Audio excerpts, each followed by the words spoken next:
an original. From Story Studio Network.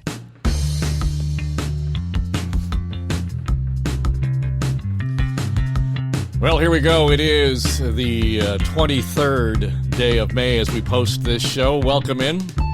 It's Now and Next, the flagship podcast for Story Studio Network. I'm Dave Trafford, and we passed the audition. They all decided to come back. We have reassembled our Now and Next panel in search of some kind of name. Just before we came on, we suggested that a common skill was that they all know when to shut up, and that's what makes the show go. So, we've got a good crew here. They're all ready to go. It looks like there she is. Lindsay Broadhead was in and out, so we want to make sure that she's included in the conversation. She is here, along with Brad Ross, Bob Reid, Anne-Marie Aikins, and I think the one thing that I said, you're all formerly of some place or other in terms of your comms experience and your considerable insights that go with all of that. And somebody laughed and said, well, it just should be the formerly of panel, because that's kind of where we're able to draw on the depth and breadth of all the experience there. So Well, you've got we've all got these formerly ofs. I'm the recovering news director in the room, so that's where we have all kind of. I'm just still alive. That's well, that went dark in a hurry. Jeez. So yeah, we're looking forward. If you've got a thought on how we can label this, we don't have to, but everybody's asking, what are you going to call this panel? So we want to understand that. There's no shortage of stuff to talk about as usual, and I think we came up with a list that probably turns into a couple of shows. So in fact, there's some stuff that can sit on the shelf. There's some that can't. But this happened quite by accident to me yesterday. We were in a team meeting, and one of the groups that we work with is an organization called Look Good, Feel Better. And essentially, it was established to support women who are going through breast cancer treatments. And the idea was, and the most remarkable thing I found, and again, I say this as the guy in the room, but that the number one question that women ask overwhelmingly when they receive a diagnosis of breast cancer is, when they get to treatment, will I lose my hair? And that's at the heart of their identity and so on, and everything else that goes into the treatment. So Look Good, Feel Better address that question. Long and the short of it is, we got into this discussion about there's a real heroic part to the story. There's an important part of the treatment, the advancements in that treatment. But we have turned cancer into a commodity to some degrees. And somebody brought up the idea that Grey's Anatomy and all the medical shows do that. Just so happens, an hour later, I flip on the television and I saw the promo for the series finale of The Good Doctor. You are being selfish. You could keep fighting, but you are giving up. You are a coward. I know how hard it is for you to accept, but you need a new plan, a plan to say goodbye. That is the hook for the show, is to get all weepy and sort of, I don't know. Bob Reid, I just find it more than, I don't know if it's dirty or what it is, but when we take that cancer experience that all of us in some degree have all experienced, whether personally or in our own families or our friends and colleagues, the idea that we commoditize cancer, really, there isn't something else that we could have been selling a network series on? You find it off-putting. At least. Yeah. I can see that, but I also look at it through the other lens. I mean, first and foremost, if you're going to do a medical drama, cancer stories have to come into it because it's just so much of the reality of life. So I don't find that surprising. And it doesn't bother me, I guess, because I've got some lived experience in this. Last fall, I was given a cancer diagnosis, bile duct cancer. An absolute bolt out of the blue for me. And fortunately, there was a surgical remedy for it, which was done. I've fully recovered from that. And it was so successful, I didn't have to do any additional treatments or any additional therapy like chemotherapy or radiation or anything like that. The surgery solved the problem. So I'm very blessed that way. But I will tell you, nothing turns your world upside down like getting a diagnosis like that. And the impact on the individual, the impact on their families, on their friends, on everyone in their orbit is really significant. And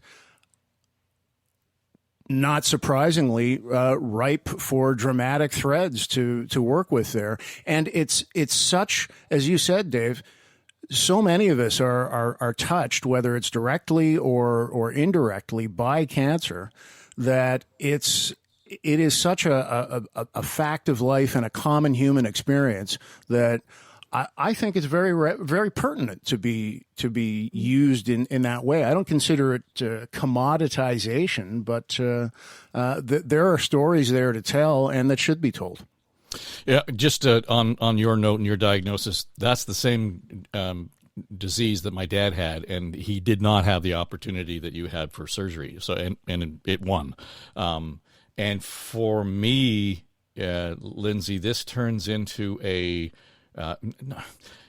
Bob puts it right in as much as there are lots of real life stories. We fictionalize it and we turn it into something that's commercialized for the sake of selling that hour block at 10 o'clock at night on the network. I dare say I don't watch the show, haven't watched the show. I dare say that anybody who has experienced cancer learned nothing from that experience of watching that show last night. Could it have been something else that was the hook in the story? I just find we kind of throw away that whole experience by doing that. Yeah. Well, first of all, Bob, thanks for sharing your story, and thank God you beat that so cleanly. So here's hoping that's the end result for everyone listening who goes through it, because I think you're right. Like, cancer's become this ever prevalent narrative now in our lives. It's happening to younger people, all ages, and it feels like this inevitable force. In terms of storytelling, just to step away from what we're talking about, because I don't have context with this particular show, but I've seen certainly like a lifetime's worth of Grey's Anatomy and ER and all of those things. So I'm going to assume it's similar. It's how it's told, right? And is it bringing you in? There was kind of a Law and Order dun dun dun impact there with the clip that you showed. Like, this is going to be the salacious telling, and it feels a little, icky. So I, for lack of a better word, so I understand what you're saying there, but I think there's also something to be said about putting mainstream some of the things we don't talk about. Right? Like you were talking right at the top there about women, their hair, all these things. Like, to have control over things in a moment of uncertainty and huge swaths of lack of control, there's something powering in that. And I think part of the empowerment comes with swapping stories. There's so many parts of health that we don't talk about. So I'm kind of all for these stories being told, but it has to be done with class. Yeah, and again, I know, Amory, you had said that you watched the show, so perhaps you can comment best on that in terms of how that was treated. But the idea, even in the promo clip that said, there is treatment and you're not taking it, you're a coward. Wow, really? Yeah, I think so. I have watched the show, and the show is more about the character that is talking about. It's a father-like figure who has cancer. He's in his 70s. He had treatment, and he had treatment again, and he's decided now he doesn't want any more treatment. He's taking kind of control over his final months of his life. And I think that topic is very timely in that. I think assisted suicide and other ways that we talk about the end of life is just as important as the beginning of life or how we live our lives. And I think that's what it talks about. And the main character has autism, but he becomes like one of the most, famous surgeons because he's super skilled. But he also has autism. He has his ability to socialize with people or be emotional with people is very limited. And he doesn't know how to handle losing this father-like figure. So I think that if you really know the show, that's what it was about. But the promo is dramatic, makes it. Yeah, I think you really have to know the characters, and if you don't, then you think, "Oh, what is this about?" My other point I wanted to mention was that during the pandemic, more and more people became obsessed about health issues, and many remain very obsessed about health issues. And I think many of the health related shows, the doctor, the emergency departments, so far, there's so many of them, and I think it's capitalizing on people's interests or obsessions with health issues. Yeah, but by all accounts, then, Brad, as Anne-Marie describes it, that's commoditizing that whole tragedy that people are facing. Yeah, I mean, I think Anne-Marie said it. Just said it. The clip that you played there, Dave, seems to be around treatment, and I think that's becoming more and more of an issue for people. With MAID, people reach a certain age. There's some thinking that if you get a cancer diagnosis after the age of 80, the best thing to do, and a lot of people talk about this, then is to die comfortably rather than try to eradicate the cancer, depending on the type of cancer, I suppose. So, as I say, I'm not a doctor, and I'm not even going to pretend to play one here. But we've all, every one of us, I think it's safe to say, has experienced cancer in some form or another. I sadly watched my mother die of cancer, and my father-in-law, and we've all seen that, and we all become almost instant experts on the type of cancer that we've been diagnosed with. Thankfully, I have not, and Bob, I'm glad you're here with us. You become an expert on that type of cancer, don't you? And the types of treatment that are available, and whether they're mainstream or something that you need to fly to the other side of the world to receive. So, I think I think Lindsay said it as well. It's almost kind of timely right now. Mm-hmm. Yeah, I would agree. I know more, and I suspect Bob's the same way about bile duct and bilirubin counts and all that stuff than I ever thought I would want to know as a result of my dad's experience with it. But I have, after that experience, I decided that what I really would like to do is set up an organization, and it'll make for great T-shirts. It would be Friends United to Conquer and Kill Cancer. And it would just, use the letters. You just say, fuck cancer, and we'd all be in really good shape. And I think we could, that would get me watching a primetime television show. Common sense conservatives are calling for an end to gas and diesel taxes from Victoria Day till Labor Day to give Canadians a summer break. We call on the Prime Minister to do this. It will reduce gas prices by 35 cents a litre, allowing families to get on the road and go off to their favorite campsite, maybe a cottage or a cabin, do some fishing, some hunting, or just get away for a weekend. Canadians need that now more than ever with how miserable things are going in this country of ours. Fishing and hunting is going to save us all from just how miserable things are in this world, and we all need the tax holiday over the summer. Bob, Reid, whether he's got the seasons right, I again question whether or not there's a hunting season in the summer season, but that's beside the point. Don't let it get in the way of a good soundbite, right? I think he's actually probably on track to do something because he knows full well he can have this great idea. It's a populist idea about the taxes coming off the gas pump, and he knows full well the feds aren't going to do that, so he can wave the flag and say, well, you see, they're ignoring you again. The only seasons I knew were duck season and wabbit season, but in any event, yeah, he's pushing all the right buttons with this because yeah, it's clearly political theater. He knows there's no way the Liberals are going to go for this. And it enables him to be the voice of the people once again, right? And to lay out, look, we need a break. Everything costs too much. Justin Trudeau is refusing to give you a break. He's reinforcing that Trudeau is the high tax guy who is not with the people on this. So it's a great bit of wedge theater for him. It's never going to happen, and I'm sure he knew that going in, but the points have been scored. Well, the other side of this is, and clearly it was calculated, Anne-Marie, but the use of the common sense conservative, I think there are a lot of people in this part of the world vis-a-vis Ontario that would have been triggered by the use of that phrase and hearing that in the political context, because it just harkens back to the common sense revolution. Clearly, he's on the path to, revive that revolution. Yeah, I think they're capitalizing on the fact that people's memories are often short and they will forget the impact of the common sense revolution, especially in Ontario.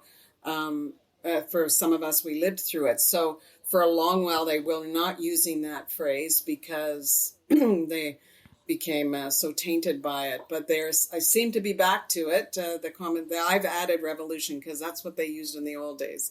And but he uses that the common sense conservatives frequently, and I notice. And each time it's like, ooh, ooh. But he is just continues to try and score points rather than make any, it's not really any political discussion. It's just scoring points on the fact that people are feeling, short of cash and challenged by the gas pump or whatever it is they're challenged by. And so he just continues to score points, and it seems to be working for him. But that's the game, though, Brad. I mean, at this point, that's the whole point in terms of the off season, if you will, before we get into the election season. That is exactly what the leader of the opposition should be doing. And quite frankly, when Mike Harris was waving his common sense, documents around, he was doing the same thing well before the election. He was there to actually drive home the point and score points. But I think, Dave, Harris actually did a lot of the things that were in the common sense revolution. And to Bob's point, the Liberals certainly aren't going to do this. And frankly, I don't think Poilievre, if he were the prime minister, would do it either. These are just populist, as you noted, solutions and slogans. And it's what strikes me is that if let's just say in some strange other world, the Liberals did give us a gas tax holiday over the summer of 35 cents a liter. The day after Labor Day, when those taxes went back onto the pump, there's yet another, another issue to hammer people with. Suddenly, you were saving yourself 35 cents a liter, and now it's come back. There's no winning to any of that, and it's it's easy to set up a podium with a bilingual sign at some gas station and somewhere in Canada, and make these kinds of pronouncements. But I think politics and performance. We know that it's performance, yes, Lindsay. But at the same point, there is really. I know you don't have to go very far before you start to hear people talking about the very things that Poilievre is, hammering away on: the cost of food, the cost of gas. I mean, even to be fair, if you took 35 cents off the price of gas right now, it'd still be $1.35, right? So that's still expensive. It doesn't really matter. It's not cheap as to. No, it's true. Look, my colleagues here have said it. It's a really smart wedge. He gets the headlines, but we also know that his target isn't traditional media. He's doing this for incredible clips and shareables. And he and his team are a master at this, right? They've been doing it since day one. They have the bandwidth, the people, and the budget to do it, and they do it like light years. It's not even comparable. And many people have spoken about this. One thing that I'm so struck by it is I watched the clip kind of a few times, so kind of went numb to it, I admit, towards the end. But nothing about the gas tax actually is what stuck with me at all. All I just kept hearing in my ear were all the phrases, right? Like, and I wonder, because it is a year and a half from now, how long does a message set like this that usually gets thrown out in an election frame or in a lead up to an election, how long do these phrases that are vacant of meaning, or at least vacant of proof points, anything tangible, how long can that go? How long are the legs on those things? Like if you say, I just wrote down a few, right? Common sense, axe the tax, build the budget, stop the crime. You kind of start dancing almost with it. Miserable. Our country's miserable, guys. Bring back the country we still love. Like this is wild, vacant messaging, but it sticks and it's sticky. How long can they keep doing that before folks are they're numb to it, like I was after fourth or fifth hearing? Well, Bob Reid, I mean, you have the perspective of, having worked with Premier Harris through those years. And to Brad's point, Harris actually was very specific about what it was he was going to do. He got into government and he did it. Poilievre's challenge now is to say, the day after I am elected, we are going to be, rolling in a bed of roses and everything's going to be fine. Your prices at the grocery stores are going to go down. Your cost of living is going to come down. Your housing is going to be affordable. Basically, that's the picture he's painted for himself. Is he painting himself into a corner?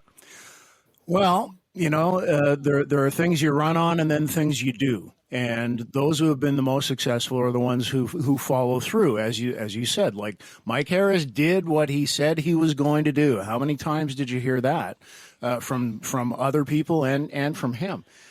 So yeah, Poilievre's going to need to get specific. He's going to need to have that handful of tangible planks that will resonate with people and that are, as I say, very, very tangible, that this is exactly what we're going to do.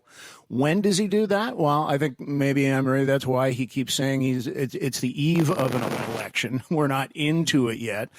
Probably going to wait until we're a lot closer to it at least, or formally in a campaign to start rolling it out. But he's going to have to move beyond the slogans at some point soon. Canadians who are ill and to the families who have lost loved ones, I offer my deepest sympathies. Words cannot begin to express our sadness for your pain. Maple Leaf Foods is 23,000 people who live in a culture of food safety. We have an unwavering commitment to keeping your food safe with standards well beyond regulatory requirements. But this week, our best efforts failed, and we are deeply sorry. I have that clip on standby because from time to time I'm doing media training, and you get to a point where something happens, shit hits the fan. The best thing to do is to come out and have a good apology. That is textbook stuff these days in communications, and that of course is Michael McCain, and that was when the Listeria scandal hit Maple Leaf Foods. And Brad, it's one of those things that said 10, 12, 15 years ago. Today, somebody's going to make a dumbass comment or something's going to happen, and they're not going to be able to come up with the language for a proper apology. And you would think, based on all of the evidence out there, that coming up with the right apology these days should be a fairly routine, templated thing. Well, thank God it's not, Dave. Otherwise, none of us would have any gigs here. That's true. You're so right. True.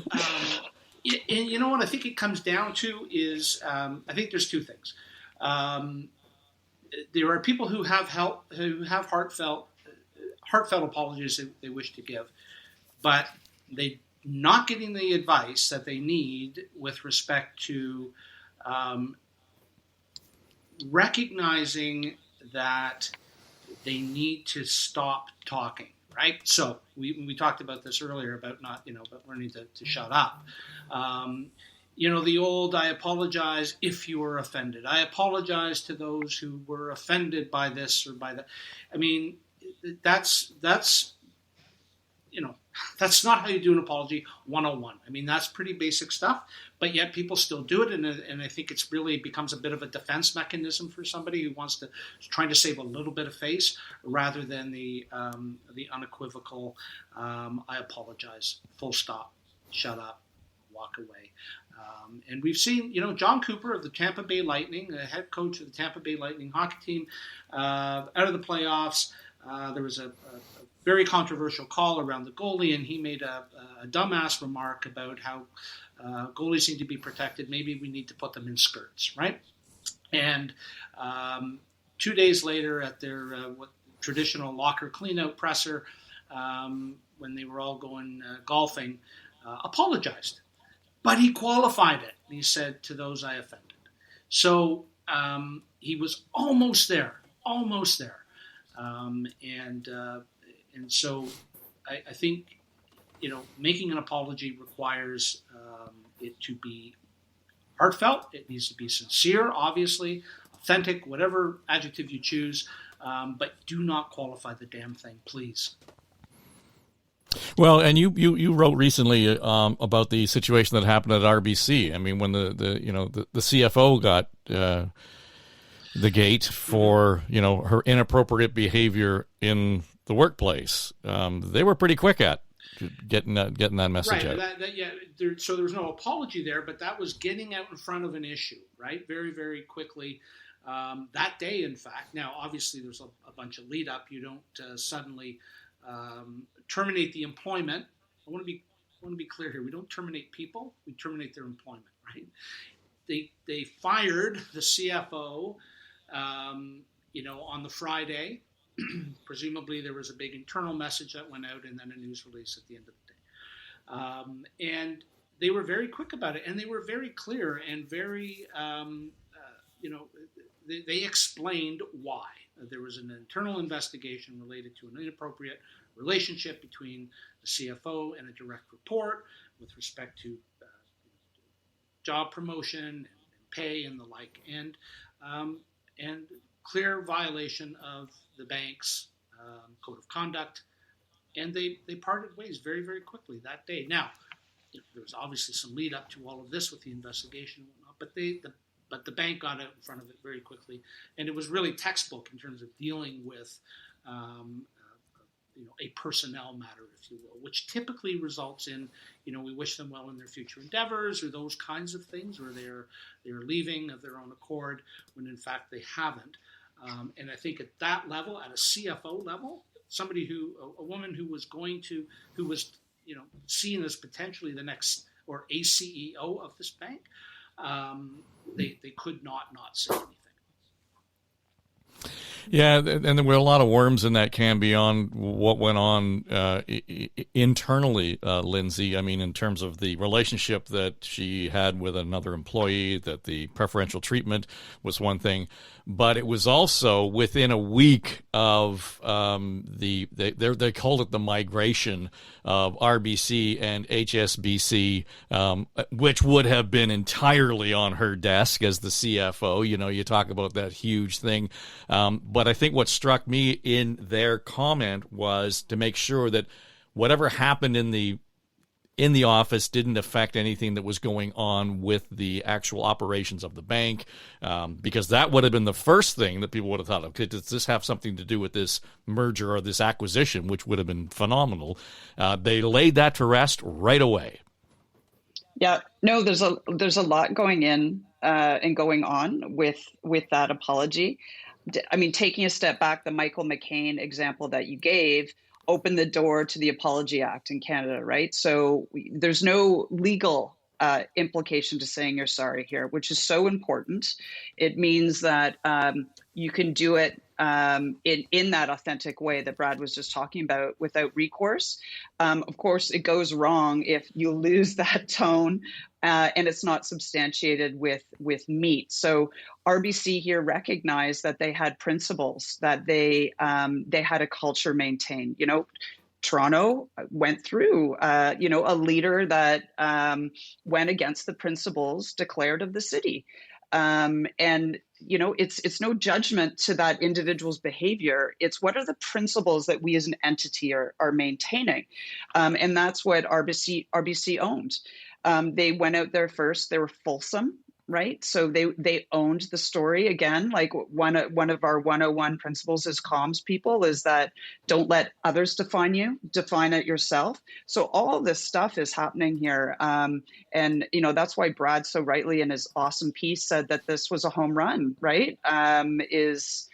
They did it as you should. They owned it. They didn't shy away from it. They weren't cowardly. And said that person's not here and just took off, right? They owned their decision and were, either, I assume, literally and metaphorically at the mic to take questions afterwards. And that's so important. I want to get to this whole issue of appropriate language. We have to know that sometimes people will open the door for you and leave it open. Sometimes they won't. And then you need to kick that fucking door down. Right on. Excuse my language. No, she doesn't mean excuse her language at all. We gotta make t-shirts with that saying, kick the fucking door down. Yeah. U.S. Vice President Kamala Harris. She was at the Asian Americans, Native Hawaiian, and Pacific Islanders gathering. That's a mouthful. But talking about breaking down barriers. And, that was a 6-minute answer, Anne-Marie. The first 5 minutes and 37 seconds didn't get used because, well, that's the clip. Would she have been better to lead with that? No, I think enough people listened to the 6 minute clip because it was incredibly moving. I thought incredibly moving, and I just remember thinking, you're there for a reason. You're the values and the work ethic and all of that was instilled in her as a child. Created our vice president today. So, but when she made the point in such a way, and by the way, that t-shirt was made in the 80s. I'm sure I had one. So and she was bringing kind of some of that back, which is for good reason, because, women are back to having to kick the fucking door down again when the abortion is back on it. I cannot believe I'm of such an age I don't have to actually physically worry about having an access to an abortion. But I'm also worrying about having access to an abortion again. I shouldn't have to worry about it at my age, but it's just so regressive in our thinking. So I think she did it purposely and intentionally. And it was very effective. There's much more tolerance for the F-bomb now than there was years ago. And she is not the first politician to use the F word, and she won't be the last for sure. But most of the time it slips out. I think she intentionally put that out there. Oh, there's no question, Brad, that her claiming "excuse my language," there was no excuse required. That was fully intended. Otherwise, she just said fuddle duddle. Right. Well, as you said, and this is a note I made, Dave, and you noted it. It took her almost 5 minutes to get there. Holy fuck! Excuse the language. Yeah. That was ever a long answer to a question, and so I watched the clip because I was waiting for this F-bomb. To Anne-Marie's point, that every politician, drops privately. Most of us use it quite frequently. So, I mean, I think we need to get past all of this, calling it fuddle-duddle. But there you go. I mean, good for her. I mean, the point I suppose she was trying to make is it was a very worthwhile and good one. Of course it was. And I think politically, Kamala Harris has. Is struggling a little bit, and so maybe does this make her a little more likable somehow, or a little more relatable? I suppose I don't know, but I think, Emery, you're absolutely right. This did not slip. This was certainly planned. Yeah, well, I saw some of the Fox News reaction, Lindsay, and it was she's trying to be authentic. It's not really authentic at all, and she's just trying to appeal to younger voters. Well, yeah, that's politics. It's politics. And I think she was being her most authentic. I think that clip, it was politically smart because more eyeballs have seen it, I imagine, than would have otherwise, right? So, dropping the F-bomb got you the viewership you wanted.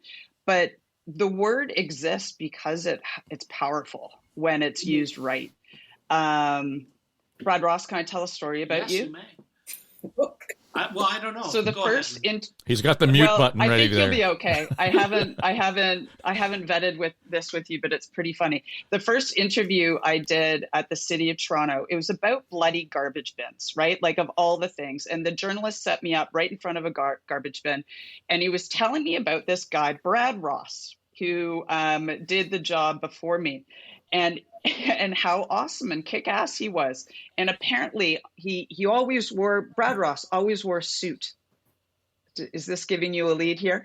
And on the inside of the jacket, am I getting the thumbs up to tell it? On the inside of the jacket, you know how you can get men's jackets monogrammed and personalized.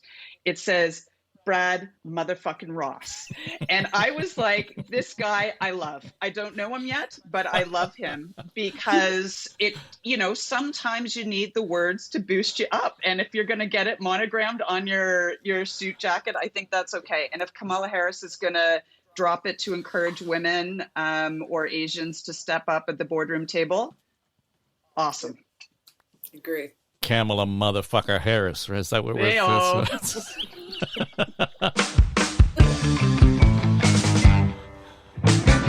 right, before we go, that we asked you to close last time, and it was a huge hit. The good thing that happened in the last week or so, Lindsay, what's going on? I went to my happy place this weekend, which was in a canoe. So it was great. We were blessed with unusually warm weather. I brought the bathing suits up north as a lark to do the May 2-4 traditional jump in and ended up swimming properly. But yeah, I was doing my J stroke, doing my thing. It was awesome. Yeah, bring on the season. Brad, how about you? Well, I was shortlisted for a short story I wrote. Actually, amazing. Microfiction, it's called. I don't know if anybody's familiar with flash fiction or microfiction. This was a 100-word story, exactly 100 words, and it had to include the word rose in it. So I'll find out next week how I did. It's this UK publication called Westward. So that was kind of exciting, cool. First little piece of fiction I ever submitted for anything. So. Well, 100 words, you could probably read it. You could read it to us next time we're on. Right, That'd be great. I'll let you know how we do. Yeah, indeed. Anne-Marie, how about you? Well, writing 100 words is really hard. Because if you ever write op-eds, so trying to get them at the right length is hard. But I did get one. One will be in the Star this week that I've published about getting people onto transit. So I'm still back in my transit. It's what I know best, I guess, right now. But and people complaining about the gardener. So that was good that it got picked up. You hate to write for kind of nothing, but it got picked up. So as long as they publish it like they said they were going to do. Indeed. And as we record this, it's a Wednesday. That means tonight is T-ball night. So I'm off to watch the grand boy play T-ball, and he's having a great time doing it. And it just makes me remember the years when my kids were playing.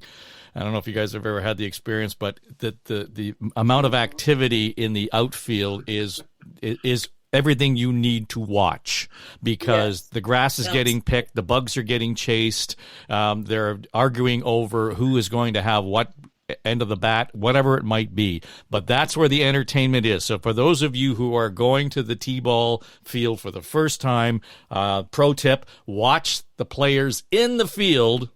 Don't worry about what's going on at home plate, because that is where all the T-ball action really happens. I posted a story on Instagram, and it was exactly that. You got to every time you watched the reel, you had to watch a different kid because something else was going on. And at one point, the ball gets hit into the field and it gets thrown to first base. And, of course, the first baseman's not paying attention, hits him right in the head, and he falls down. Now, it's a T-ball, so it's not so hard. It wasn't the Jays. But They were sounds my like the favorite Jays, days with my son's T-ball. all good fun, so... Yeah.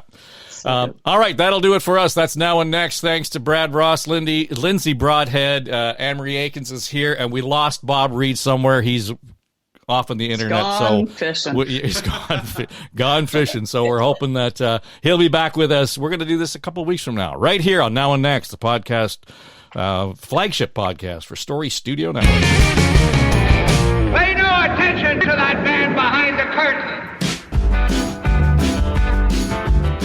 Now and Next is Story Studio Network's flagship podcast, produced by our chief executive producer, Dave Trafford, and supported by our entire SSN team, including our senior producers, Becky Coles and Jen Hudson, our technical producer and audio editor, Mike Trutler. Jamie Nickerson is our production manager, and our sonic logo designer is Greg McDonald. Also, I'm Erin Trafford, Queen of the Universe.